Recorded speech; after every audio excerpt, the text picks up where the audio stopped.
கடவுளுடன் காலை வணக்கம். புனித யோவான் எழுதிய நற்செய்தி 15ஆம் அதிகாரம் 9 முதல் 17 வரை உள்ள இறைவார்த்தைகள். அக்காலத்தில் இயேசு தம் சீடரை நோக்கி கூறியது: என் தந்தை என் மீது அன்பு கொண்டுள்ளது போல நானும் உங்கள் மீது அன்பு கொண்டுள்ளேன். என் அன்பில் நிலைத்திருங்கள். நான் என் தந்தையின் கட்டளைகளை கடைபிடித்து அவரது அன்பில் நிலைத்திருப்பது போல நீங்களும் என் கட்டளைகளை கடைபிடித்தால் என் அன்பில் நிலைத்திருப்பீர்கள். என் மகிழ்ச்சி உங்களுள் இருக்கவும் உங்கள் மகிழ்ச்சி நிறைவு பெறவுமே இவற்றை உங்களிடம் சொன்னேன்.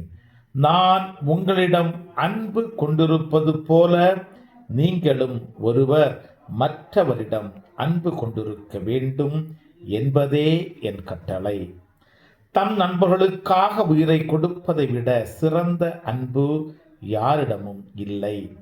நான் கட்டளை இடுவதெல்லாம் நீங்கள் செய்தால் நீங்கள் என் நண்பர்களாய் இருப்பீர்கள்.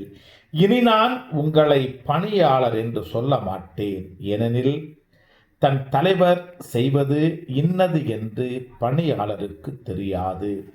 உங்களை நான் நண்பர்கள் என்றேன், ஏனெனில் என் தந்தையிடமிருந்து நான் கேட்பவை அனைத்தையும் உங்களுக்கு அறிவித்தேன். நீங்கள் என்னை தேர்ந்து கொள்ளவில்லை, நான் தான் உங்களை தேர்ந்து கொண்டேன். நீங்கள் கனி தரவும் நீங்கள் தரும் கனி நிலைத்திருக்கவும் உங்களை ஏற்படுத்தினேன். ஆகவே நீங்கள் என் பெயரால் தந்தையிடம் கேட்பதையெல்லாம் அவர் உங்களுக்கு கொடுப்பார். நீங்கள் ஒருவர் மற்றவரிடம் அன்பு கொள்ள வேண்டும் என்பதே என் கட்டளை. கிறிஸ்துவின் நற்செய்தி.